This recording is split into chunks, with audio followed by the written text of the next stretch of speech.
مسند امام احمد میں ایک حدیث ہے جو مشکات المصابیح کے اندر موجود ہے اور ہمارے پمفلٹ میں بھی موجود ہے 5B ریسرچ پیپر میں سٹارٹ ہی میں. رازدار رسول حذیفہ ابن یمان رضی اللہ تعالیٰ عنہ علیہ السلام کہتے ہیں کہ میں نے خود نبی علیہ السلام کا ایک خطبہ ممبر پر سنا تھا بعد میں آنے والے حکمرانوں سے متعلق. دودھ کا دودھ پانی کا پانی ہو جائے گا. اور یہ ہے بھی رازدار رسول ہیں جنہیں منافقین کے نام بتائے تھے نبی صلی اللہ علیہ وآلہ وسلم نے. تو حذیفہ ابن یمان کہتے ہیں کہ نبی علیہ السلام نے فرمایا کہ اللہ تعالیٰ جب تک چاہے گا تم میں نبوت باقی رہے گی، یعنی میرا وجود، اور پھر جب اللہ چاہے گا مجھے اٹھا لے گا، اور پھر میرے بعد خلافت علی منہاج النبوہ قائم ہوگی اور وہ بھی باقی رہے گی جب تک اللہ چاہے گا، پھر اللہ اس کو بھی اٹھا لے گا.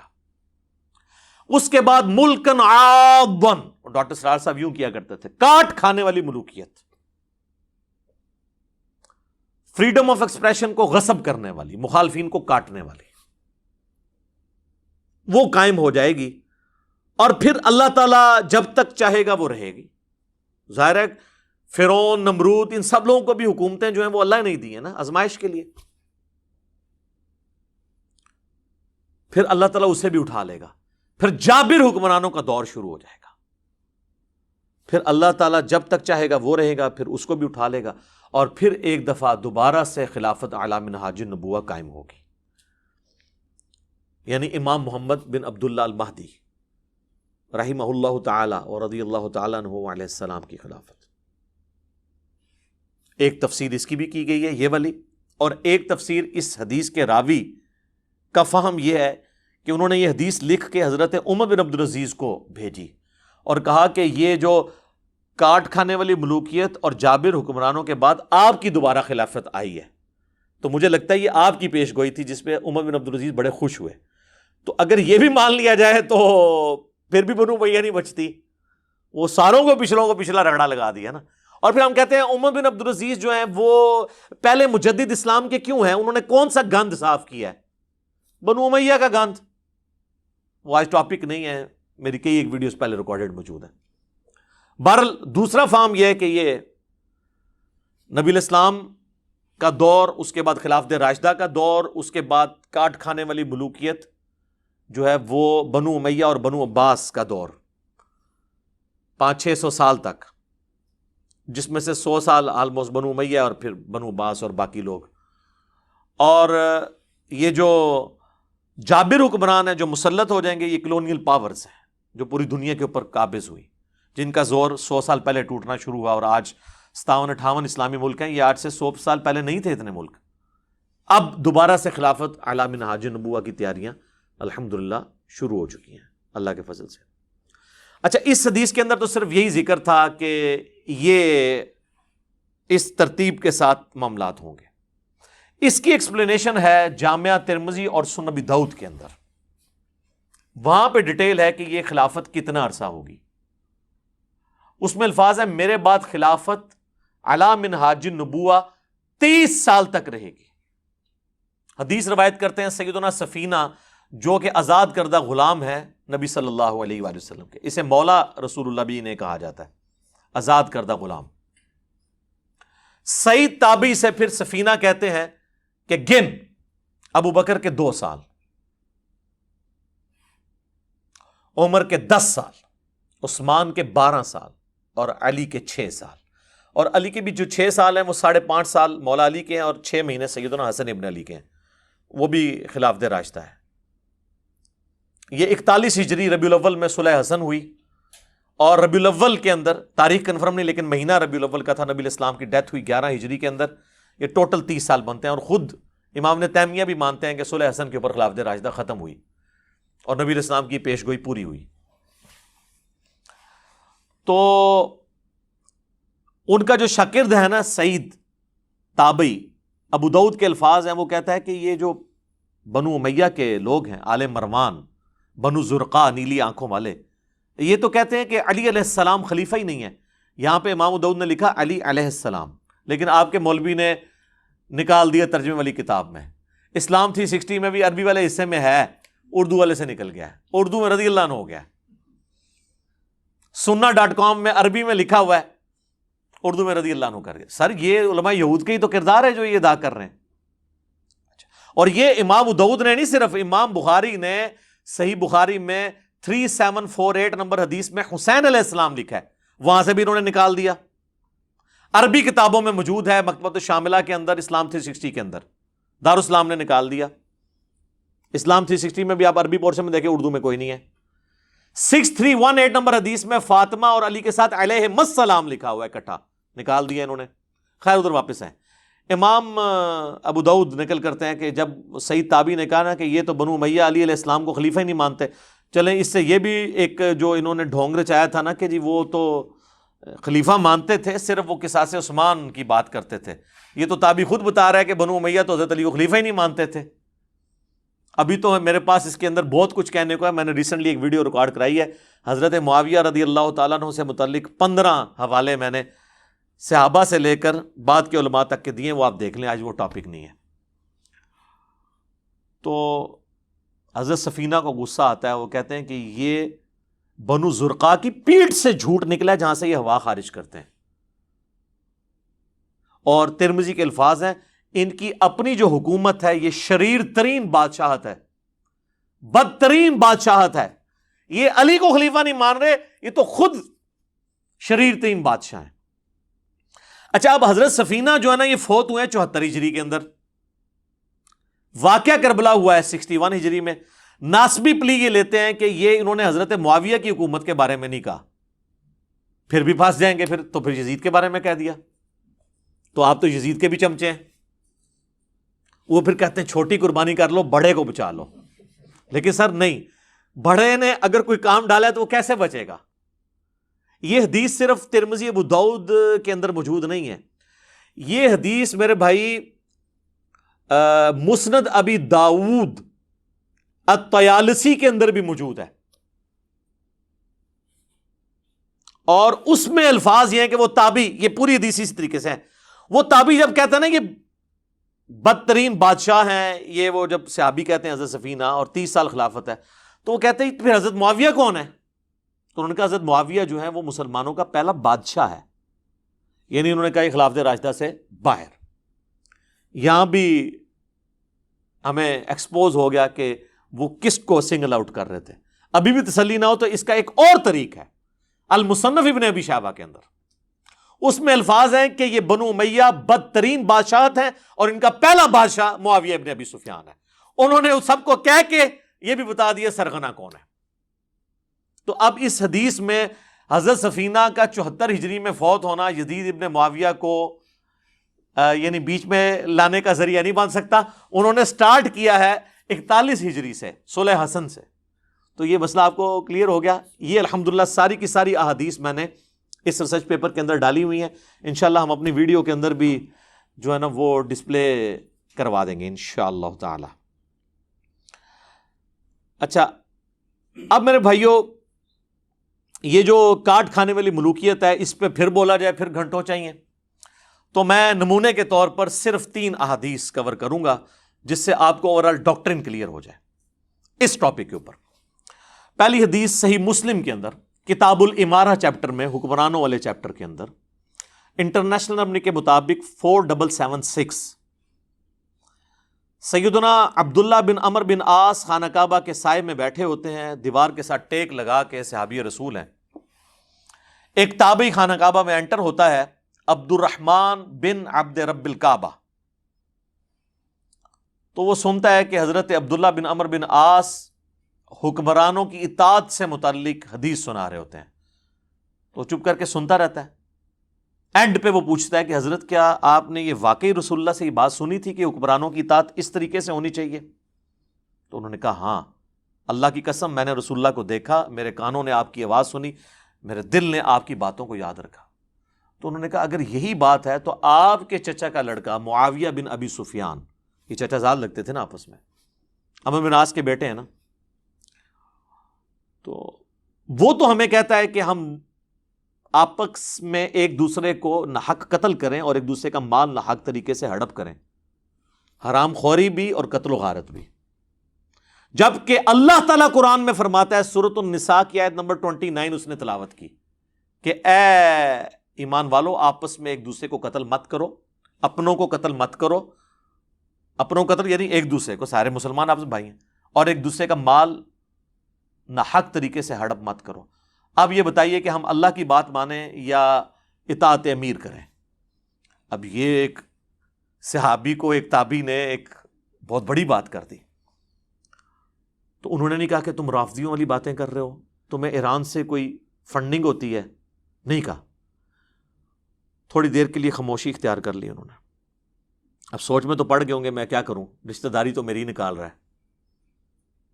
تو پھر انہوں نے سر اٹھا کے کہا کہ معاویہ کی اطاعت کرو ان باتوں میں جس میں وہ اللہ کی اطاعت کے اندر حکم دے، اور جس میں وہ اللہ کی نافرمانی کا حکم دے اس میں اس کی نافرمانی کرو. اور یہی ایٹیچیوڈ ہونا چاہیے. بخاری اور مسلم کی متفق علیہ حدیث ہے، مولا علی کہتے ہیں کہ نبی علیہ السلام نے فرمایا کہ خالق کی معصیت میں، اللہ کی نافرمانی میں مخلوق کی کوئی اطاعت نہیں ہے. کئی لوگ یہ بولے بن کے پوچھ رہے ہوتے ہیں نا، جی میری ماں اجازت نہیں دے رہی داڑھی رکھنے کی تو میں رکھوں یا نہ رکھوں؟ تو وہ نبی علیہ السلام نے فرما دیا ہے کہ اللہ کی اطاعت کے اندر مخلوق کی اطاعت نہیں ہوگی، اور جس بات میں اللہ کی نافرمانی ہو رہی ہوگی وہ آپ نے کام نہیں کرنا، آپ نے مخلوق کی نافرمانی کر دینی. تو یہ ایک اوورال پورا آپ کو پکچر کلیئر کر دے گی. ایک اور حدیث، اچھا یہ تینوں کی تینوں حدیثیں صحیحین میں، بلکہ ابھی تک آپ دیکھ رہے ہیں ساری مشہور کتابوں سے. دوسری حدیث صحیح بخاری میں 4108، تحکیم کے بعد جب حضرت معاویہ رضی اللہ تعالیٰ عنہ مدینہ شریف آتے ہیں، یہ فتح الباری میں پورا اس کا سیاق و سباق موجود ہے کہ کس موقع پہ ہوا.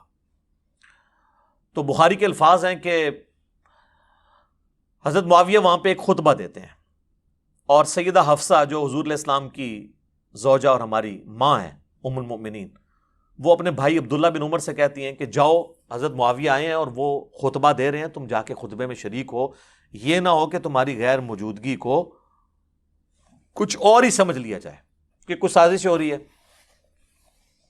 تو وہ چلے گئے. اس سے یہ بھی پتا چلا کہ وہ جانا نہیں چاہتے تھے، تبھی بھیجنا پڑا نا. ظاہر ماں بھی تھی، ام المومنین ہونے کی وجہ سے وہ بڑی بہن بھی تھی. عبداللہ بن عمر جب وہاں پہنچے تو حضرت معاویہ نے خطبے میں بات کرتے ہوئے کہا کہ تم میں سے جس کو اس امر خلافت کی خواہش ہے نا، تو وہ اپنا سینگ اٹھائے، اپنا سر اٹھائے، میں اس کے باپ سے بھی زیادہ خلافت کا حقدار ہوں. اب یہ باتیں چپ کر کے حضرت عبداللہ بن عمر سنتے رہے. یہاں تک تو کلیئر نہیں کہ انہوں نے کس کو یہ ٹونٹ کروائی ہے، لیکن اسی حدیث میں آگے آتا ہے کہ حبیب بن مسلمہ تابعی کہتے ہیں کہ جب مجمع چھٹ گیا تو میں نے عبداللہ بن عمر سے کہا کہ حضرت آپ نے معاویہ کو اسی وقت کیوں نہیں جواب دیا؟ تو پتہ چل گیا وہ کس کے باپ کو کہہ رہے تھے. سیدنا عمر کی توہین وہ شخص کر رہا ہے کہ جو حضرت عمر کے دور میں رومن امپائر گری، اس رومن امپائر میں شام میں انہوں نے حکومت قائم کی ہے، اور وہ محنتیں کن کی ہیں؟ حضرت عمر کی. تو جن لوگوں کو ابو بکر اور عمر کا لحاظ نہ ہو، انہوں نے مولا علی کا لحاظ کہاں سے کرنا ہے؟ سیدھی سی بات ہے.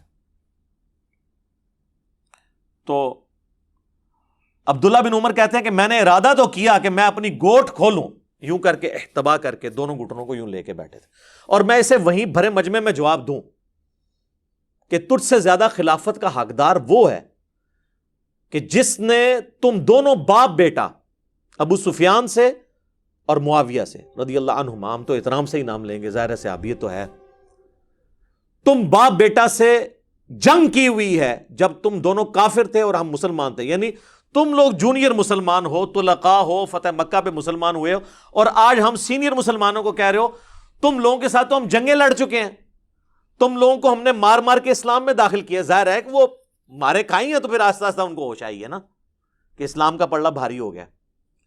پھر عبداللہ بن عمر کہتے ہیں کہ پھر مجھے جنت کی نعمتیں یاد آ گئیں، پھر میں فتنے کے ڈر سے خاموش ہو گیا. حبیب بن مسلمہ کہتے ہیں کہ عبداللہ بن عمر نے خاموش ہو کے اپنی جان بھی بچا لی، اپنی عزت بھی بچا لی. ایک ماموں نے دوسرے ماموں سے اپنی جان اور عزت بچا لی. کہتے ہیں نا خال المومنین، اچھا عبداللہ بن عمر خال المومنین نہیں ہے؟ عبد الرحمن بن ابی بکر خال المومنین نہیں ہے؟ اور محمد بن ابی بکر خال المومنین نہیں ہے؟ ہمارے باقی سارے خال المومنین کو ایک خال المومنین سے تکلیفیں اٹھانی پڑی ہیں. تو یہ حدیث کے الفاظ بتا رہے ہیں کہ اس وقت فریڈم آف ایکسپریشن کو کس طریقے سے غصب کیا جاتا تھا. اچھا یہ جو حضرت عبداللہ بن عمر کے الفاظ ہیں نا، یہ بڑے انٹلیکچوئل ہیں، کیونکہ یہی الفاظ حضرت عمر نے بھی یوز کیے تھے. اور حضرت عمر کا ویژن دیکھیں، انہوں نے پہلے یہ چیز بتا دی تھی. صحیح مسلم کے اندر ایک حدیث ہے، میں نے ریسرچ پیپر میں ڈالی ہے، انٹرنیشنل نمبر ہے 1258. حضرت عمر نے اپنی شہادت سے کچھ عرصہ پہلے جمعے کا خطبہ دیا اور انہوں نے رسول اللہ کا ذکر کیا، پھر حضرت ابوبکر کا ذکر خیر کیا، اور پھر فرمایا کہ میں نے خواب دیکھا ہے کہ مجھے ایک مرغے نے 3 ٹھونگے ماری ہیں، اور میں اس کی تعبیر یہ کرتا ہوں کہ ان قریب مجھے قتل کر دیا جائے گا. اچھا انہوں نے کہا کہ بعض لوگ مجھے مشورہ دے رہے ہیں کہ میں اپنا کسی کو جانشین مقرر کر دوں، لیکن میرا کوئی ایسا ارادہ نہیں ہے، اللہ اپنے دین کو برباد نہیں ہونے دے گا. پھر انہوں نے کہا کہ اگر میری موت جلدی واقع ہو گئی حادثاتی طور پر، تو میری طرف سے یہ حکم ہے کہ خلافت کا فیصلہ صرف ان 6 لوگوں میں طے ہوگا جن سے رسول اللہ اپنی وفات تک راضی رہے. اور بخاری میں الفاظ ہیں 3700 نمبر حدیث میں کہ خلافت کا معاملہ ان 6 بندوں سے باہر نہیں آنا. بخاری میں پھر نام بھی حضرت عمر نے لیے اور فرمایا علی، عثمان، طلحہ، زبیر، عبد الرحمن بن عوف اور سعد ابن ابی وقاص. ویسے ایک اور بندہ بھی تھا 7واں، چونکہ وہ ان کا بہنوئی تھا، سعید ابن زید. وہ سب و شتم کی حدیثیں اشرم مبشرہ والا یاد آیا جائے، سعید ابن زید. ان کا نام اس لیے نہیں لیا کہ وہ رشتہ دار تھے، ان کو چھوڑ دیا اور کہا میرے بیٹے عبداللہ بن عمر کو مشورے میں تم شامل کر سکتے ہو، لیکن اسے خلیفہ نہ چننا. ان 6 بندوں میں سے کسی کو چننا جن سے رسول اللہ اپنی وفات تک راضی رہے. تو آج ہم ہوتے تو ہم پوچھتے کہ پھر ہمیں وہ بھی بتا دیں جن سے حضور وفات کے وقت ناراض تھے.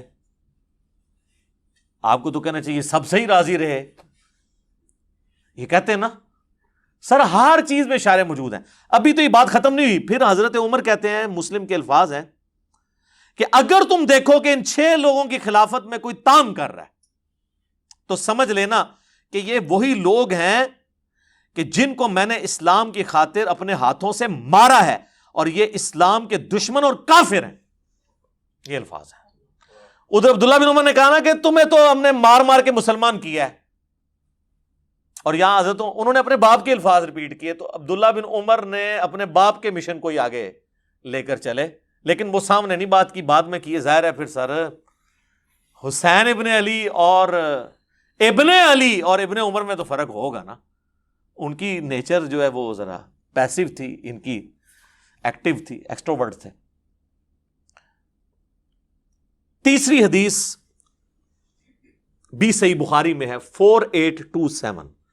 اور سر یہ آپ کو میں یعنی to cut the story short, میں یعنی امیر شام کے دور کے اندر آپ کو 2 مثالیں پیش کی. اب ان کے بالکل دور اینڈ ہونے والا ہے، چونکہ میں نے تو آنا ہے ان کے صاحبزادے کی طرف، لیکن یہ تو ناانصافی ہے کہ صاحبزادے کے پیچھے باقیوں کو چھپا دیا جائے.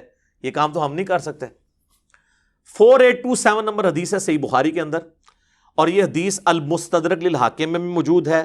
یہ حدیث سنن نسائی الکبریٰ کے اندر بھی موجود ہے، اور یہ حدیث تفسیر ابن کثیر کے اندر سورۃ الاحقاف پارہ نمبر 26 کی آیت نمبر 17 نمبر کی آیت کے کانٹیکسٹ میں اس کے سارے طرق جمع ہیں مختلف کتابوں سے.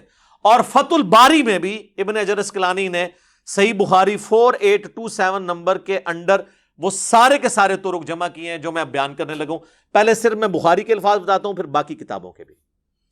بخاری کے الفاظ ہیں کہ مروان بن حکم جو کہ حضرت معاویہ کی طرف سے رضی اللہ تعالیٰ عنہ گورنر تھا حجاز کا، اس نے مسجد نبوی میں خطبہ دیتے ہوئے حضرت معاویہ کے بیٹے یزید کا ذکر خیر کرنا شروع کر دیا.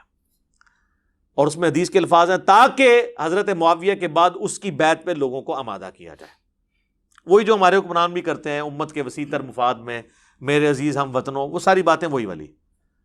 اور انہوں نے کہا کہ بھئی اللہ تعالیٰ نے ہمارے امیر المومنین کو یہ بات سجھائی ہے، وہ چاہتے ہیں کہ اپنے بعد اپنے بیٹے کو خلیفہ نامزد کر دیں. تو بخاری کے الفاظ ہیں وہاں پہ عبد الرحمن بن ابی بکر، حضرت ابوبکر صدیق کے بیٹے کھڑے ہوئے، اور یہ وہ بیٹا ہے جو حضرت عائشہ کا سگا بھائی ہے اس اعتبار سے کہ باپ اور ماں بھی کامن ہے. اور امام بخاری ذرا شریف النفس آدمی تھے، انہوں نے صرف اتنا لکھا کہ عبد الرحمن بن ابی بکر کھڑا ہوا اور انہوں نے کچھ کہہ دیا. وہ کیا کہا وہ ہم آپ کو بعد میں بتاتے ہیں. آگے بخاری کے الفاظ چلتے ہیں کہ مروان بن حکم نے کہا پکڑو اس کو. تو پتہ چل گیا کوئی چوبے والی بات کی. تو حضرت عبد الرحمن بن ابی بکر جو ہے وہ چونکہ مسجد نبوی میں بیٹھے ہوئے تھے، فوراً سے حجرہ عائشہ میں داخل ہو گئے اپنی بہن کے پاس. تو اب ظاہر ہے کہ سیدہ عائشہ کی تو کوئی تو اس طریقے سے نہیں کر سکتا تھا.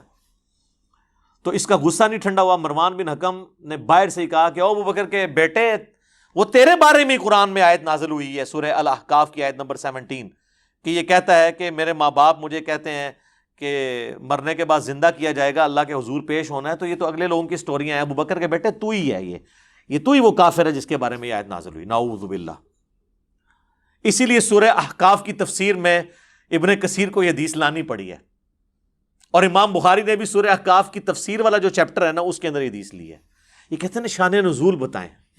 اے لو لبو ہوں شان نزول، اے شان نزول کا تمہیں بڑا شوق ہے نا، آگے پیچھے سیاق و سباق بھی بتائیں، سلف کا فام بھی بتائیں، فام لے لو سارے.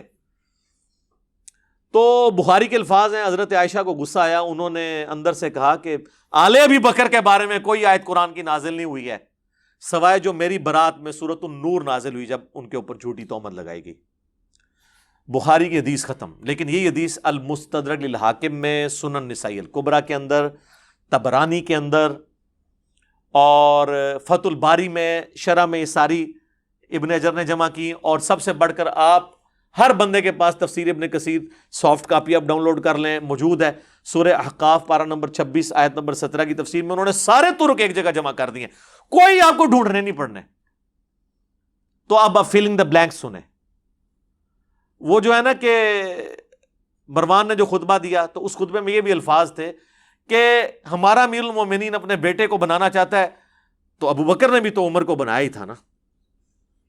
تو حضرت عمر کو ابو بکر کے بیٹے تھے، تو پھر ظاہر ہے کہ ابو بکر کے بیٹے کو تو غصہ آنا تھا نا کہ نام تو میرے باپ کا لے رہا ہے اور مثال کتنی غلط فٹ کر رہا ہے. تو وہ کھڑے ہو گئے.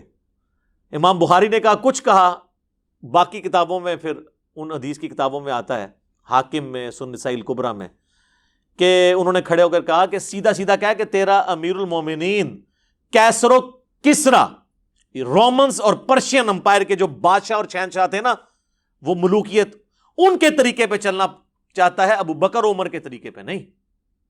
ورنہ تو ابو بکر کا طریقہ یہی والا تھا تو پھر عبد الرحمن بن ابی بکر بیٹھا ہوتا نا خلافت کے اوپر، اور حضرت عمر کا طریقہ ہوتا تو عبداللہ بن عمر بیٹھا ہوتا رضی اللہ عنہم اجمعین وعلیہم السلام اجمعین. تو اس پہ ان کا پکڑو اس کو. اور پھر آگے آتا ہے کہ حضرت عائشہ نے حجرے سے کہا اسکت، خاموش ہو جا. اور وہ جو بخاری کے الفاظ ہیں کہ جی آل ابی بکر کے بارے میں سورہ نور کی آیات نازل ہوئی ہیں. آگے ان کتابوں میں ملتا ہے کہ حضرت پھر عائشہ کا غصہ نہیں ٹھنڈا، انہوں نے کہا ہاں تیرے بارے میں نبی علیہ السلام نے فرمایا تھا جب تو اپنے باپ کی پشت میں تھا کہ حکم پر لعنت، اس کی اولاد پر لعنت. تو اسی حکم کا بیٹا ہے نا مروان بن حکم، تو اسی لعنت کا ٹکڑا ہے اپنے باپ کی. تم باپ بیٹا پہ تو رسول اللہ نے لعنت کی ہوئی ہے. اور ان کو مدینہ بدر کر دیا تھا نبی علیہ السلام نے. حضرت عثمان کے رشتہ دار تھے، پورا زور لگایا، حضرت ابوبکر نہیں مانے، حضرت عمر نہیں مانے. پھر جب حضرت عثمان خلیفہ بنے تو انہوں نے حسن سلوک کی وجہ سے ان کو لے آئے، اور پھر یہی باپ بیٹا گاٹے فٹ ہو گئے. حضرت عثمان کی شہادت کا سبب یہی مروان بنا ہے. پھر حتیٰ کہ انہوں نے اپنی بیٹی کا رشتہ بھی کر دیا، اور اس پہ ترہ وہ فدق بھی اس کے حوالے کر دیا. دیکھیں نا جی، وہ پھر ایشوز تو پھر آگے ملٹی پلائی ہوتے گئے نا. بہرحال آج کی ڈیٹ میں سمجھتا ہوں سیدنا عثمان کی مظلومانہ شہادت ان کی اجتہادی خطاؤں کا کفارہ ہے. انشاءاللہ اللہ کے حضور وہ پاک صاف ہو کے اٹھے ہیں، کیونکہ ان کی نیکیاں ان کی اجتہادی غلطیوں پر بھاری ہیں. یہ اجتہادی غلطیاں میں لفظ استعمال کر رہا ہوں، کسی کو شاید یہ برا لگ رہا ہو کہ جی اجتہادی غلطی کیوں کہہ رہا ہے؟ اس لیے کہ اوورآل ان کا جو سٹانس ہے نا وہ ریلیجن کو سپورٹ کرنے والا ہے. اگر وہ نہ ہوتا تو میں اس کو پھر فاش غلطی کا لفظ بول دیتا, لیکن میں نہیں بولتا. تو اس حدیث کے اندر یہ لعنت کے الفاظ, بلکہ مسند ابی یعلا کے اندر اس کو سپورٹیو ایک حدیث ہے کہ حسن و حسین بیٹھے ہوئے تھے علیہم السلام, اور مروان مدینہ کا حاکم خطبہ دے رہا تھا, اور اس نے اس میں کہا کہ اہل بیت تو ہے ہی لعنتی لوگ, نعوذ باللہ. تو حضرت حسین سے پھر صبر ہوتا تھا, تو انہوں نے کہا ہم تو لعنتی نہیں ہیں, ہماری شان میں تو قرآن میں آیات ہیں, البتہ تو اور تیرے باپ کے اوپر نبی علیہ السلام نے لعنت فرمائی تھی. تو یہ جو روایتیں ہیں نا, اس کو سپورٹیو کئی ایک روایتیں ہیں کہ یہ لعنتی لوگ تھے. لعنت عربی میں کہتے ہیں اللہ کی رحمت سے دور لوگ, یا اس کو آپ ہماری زبان میں کہتے ہیں منحوس لوگ, نحست پہ ہی جنا ہوتے. ٹھیک ہے, یہ آپ کو پتا چل گیا کہ یہ کہتے ہیں نا جی وہ یعنی بڑا مشورہ ہوا, یہ وہ جی اتنے صحابہ نے بیعت کر لی تھی, یہ کس طریقے سے یہ تحفہ مسلط ہوا ہے امت کے اوپر. کہ یہ ایک ٹاپکس ہیں, میں اس کو پھر اب کنکلوژن کی طرف لے کے آتا ہوں. یہ ہے میرے بھائیوں میرا ریسرچ پیپر, واقعہ کربلا کا حقیقی پس منظر 72 صحیح الاسناد احادیث کی روشنی میں. یہ میں نے 72 کا ٹائٹل شہدائے کربلا کی نسبت سے لیا ہے, ادروائز اس میں احادیث 200 سے زیادہ ہیں, اکثر بخاری اور مسلم سے ہیں. سب سے پہلے میں نے عربی میں لکھا اسے, اس کے بعد اس کا اردو ترجمہ ہوا, پھر ہندی ترجمہ ہوا, پھر انگلش ترجمہ ہوا. 4 زبانوں میں انٹرنیشنل پمفلٹ ہے. بخاری اور مسلم تو صحیحین ہے. بخاری اور مسلم کے علاوہ جو احادیث کی کتابوں سے احادیث لی گئی ہیں, سب احادیث کے اوپر دور حاضر کے بڑے بڑے جو محققین ہیں, محدثین, شیخ البانی, شیخ زبیر علی زئی, شیخ شعیب ارنوت رحمہم اللہ اجمعین, ان کی تحقیم لگی ہوئی ہے. اور کوئی بھی حدیث ایسی نہیں ہے جس کو کسی نہ کسی محدث نے صحیح نہ کہا ہو.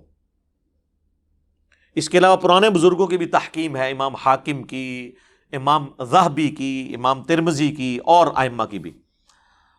اور یہ جو ریسرچ پیپر ہے میرے بھائیوں, یہ آلموسٹ یہ پوری سٹوری کو کور کرتا ہے, اور اس کا نام میں نے کیا رکھا ہے, واقعہ کربلا کا حقیقی پس منظر 72 صحیح الاسناد احادیث کی روشنی میں.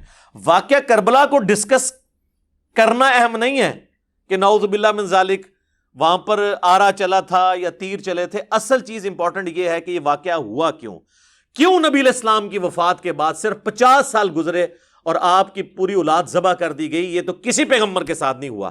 یہ اتنا بڑا معاملہ ہے کہ ہم اس کو ہلکا نہیں چھوڑ سکتے, جبکہ ہمارے پاس غدیر خم کی حدیث بھی موجود ہو. صحیح مسلم میں اوپر تلے 4 حدیث ہیں. مولا علی کے فضائل والے چیپٹر میں انٹرنیشنل نمبر کے مطابق 6225 سے 6228 تک نبی علیہ السلام نے اپنے آخری حج میں مدینہ شریف آتے ہوئے مکے سے واپسی پہ خم نامی گاؤں میں خطبہ دیا. اونٹ کے پالان کا ممبر رکھا گیا. آپ علیہ السلام نے کنکلوڈنگ گفتگو کی, اے لوگو آگاہ ہو جاؤ, میں بھی ایک انسان ہوں, قریب ہے کہ اللہ کا قاصد یعنی موت کا فرشتہ میرے پاس آئے اور میں اس کی دعوت قبول کر لوں. میں اپنے بعد تم میں 2 بھاری چیزیں چھوڑ کے جا رہا ہوں. ان میں سے پہلی چیز اللہ کی کتاب ہے, اس میں ہدایت ہے, اس میں نور ہے. تم اللہ کی کتاب کو پکڑو, اپنا تعلق اس کتاب کے ساتھ مضبوط کرو. اللہ کی کتاب اللہ کی رسی ہے, جو اسے پکڑے گا وہ ہدایت پہ ہوگا, جو اسے چھوڑ دے گا وہ گمراہ ہو جائے گا. پھر زید بن ارقم کہتے ہیں کہ نبی علیہ السلام ہمیں ترغیب دلاتے رہے, اللہ کی کتاب, اللہ کی کتاب, اللہ کی کتاب. اور پھر فرمایا کہ دوسری بھاری چیز میرے اہل بیت ہیں, میں اپنے اہل بیت کے معاملے میں تمہیں اللہ کا خوف دلاتا ہوں. اور اس جملے کو آپ نے 3 دفعہ ریپیٹ کیا. لیکن امت نے بالکل الٹ کیا, نہ قرآن کو پکڑا اور نہ اہل بیت کو زندہ چھوڑا. تو یہ ایک بہت تلخ چیز ہے, اور نبی علیہ السلام ہمیں غدیر خم کے اوپر وصیت کر کے گئے, اور یہ پلیٹ فارم اللہ کے فضل سے قرآن کی توحید پہ کھڑا ہے, اور اہل بیت کے دفاع پر یہ پلیٹ فارم غدیر خم پہ ہے. الحمدللہ. غدیر خم کی حدیث تو بہت کم ہی بیان ہوتی تھی, اور کئی مکتب فکر کے لوگوں کو تو اس حدیث کا پتہ ہی نہیں تھا.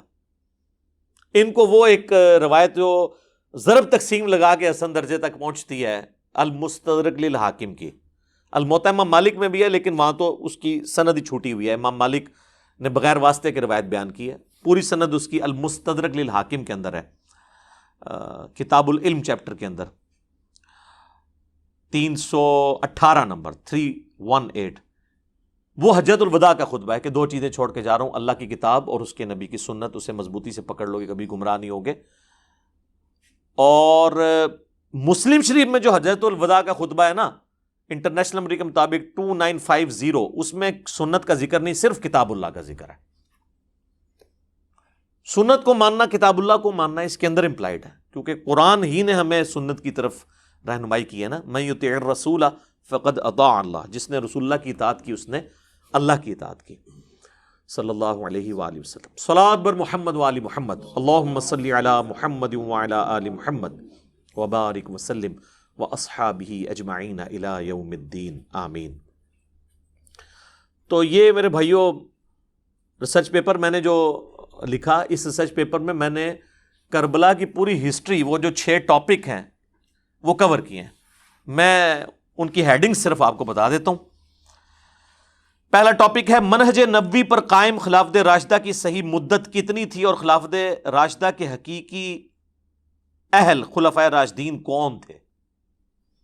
دوسرا ٹاپک خلیفہ راشد سے بغاوت بدعت ہے، جنگ جمل، صفین اور نہروان میں سیدنا علی کی حقانیت اور شہادت سیدنا عثمان کے اصلی اسباب، وہ جعلی اسباب نہیں کہ ایک عبداللہ بن سبا نے 40,000 صحابہ تربیت یافتہ ان کی مت مار دی، نعوذ باللہ، نہیں، آل امیہ کو بچانے کے لیے۔ عبداللہ ابن سبا پرسنالٹی ہے، وہ بعد میں آیا، اسے مولا علی نہیں قتل کروایا، اس کا مسئلہ بالکل الگ ہے۔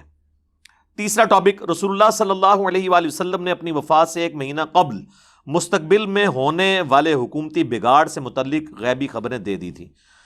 چوتھا ٹاپک چوتھے خلیفہ راشد سیدنا علی رضی اللہ تعالیٰ عنہ علیہ السلام کے فضائل کا بیان اور ان پر ممبروں سے لعنت کرنے کی بدعت کب اور کس نے ایجاد کی۔ پانچواں ٹاپک حضرت معاویہ رضی اللہ تعالیٰ عنہ کو حکومت مل جانے کے بعد سے بتدریج امت پر کیسی ملوکیت مسلط ہوئی اور اس کا بھیانک نتیجہ کیا نکلا۔ اس میں نے صلح حسن والا بھی وہ ایشو کور کیا ہے کہ وہ بھائی شرائط پہ صلح ہوئی تھی، اس طرح نہیں ہے کہ ایویں صلح ہو گئی تھی، اور پھر معذرت کے ساتھ ان شرائط کے ساتھ جو کچھ ہوا وہ آپ اسی میں پڑھ سکتے ہیں، آج ٹاپک نہیں ہے میرا۔ اور چھٹا ٹاپک سیدنا حسین رضی اللہ تعالی عنہ علیہ السلام کے فضائل کا بیان اور یزید ابن معاویہ کی ملوکیت میں اس کے گورنر عبید اللہ ابن زیاد کے ذریعے مظلومانہ شہادت۔ یہ 6 ٹاپک میں نے کور کیے ہیں۔ یہ ریسرچ پیپر آپ مفت ڈاؤن لوڈ کریں، عربی میں، اردو میں، انگلش میں، ہندی میں، ہماری ویب سائٹ ahlsunnatpak.com سے۔ ہارڈ کاپی آپ اس کی بالکل فری منگوا سکتے ہیں، ڈاک کا صرف آپ نے خرچہ دینا ہے، TCS کا 300 روپیہ۔ اور صرف یہ ریسرچ پیپر نہیں، اس کے ساتھ یہ ٹوٹل 12 کا پیکج ہے، 9 ریسرچ پیپرز ہیں اور 3 اذکار کارڈ ہیں۔ 12 کا پیکج صرف 300 روپے میں، اور وہ بھی ڈاک کا خرچہ TCS کا، آپ کے گھر آ جائے گا صبح 9 سے لے کر شام 5 بجے تک۔ ہمارے اکیڈمی پہ آپ کال کر سکتے ہیں، اکیڈمی کا نمبر ہے +923215900162۔ پاکستان سے کریں گے تو 032159000162، یہ اکیڈمی کا نمبر ہے۔ اور اس پہ واٹس ایپ اگرچہ ہے لیکن وہ انٹرٹین نہیں ہوتا، صرف کال کریں گے، نہ واٹس ایپ پہ میسج بھیجنا ہے، میسج بھی بھیجنا ہے تو آپ نے ٹیکسٹ میسج بھیجنا ہے۔ انشاءاللہ تعالیٰ یہ کربلا والا ریسرچ پیپر اور ساتھ اس کے مزید 8 ریسرچ پیپر، یہ 9 ہوئے، اور 3 اذکار کارڈ، یہ ٹوٹل 12 کا پیکج انشاءاللہ تعالیٰ آپ کے گھر ڈاک میں انشاءاللہ تعالیٰ ڈیلیور کیا جائے گا انشاءاللہ تعالیٰ۔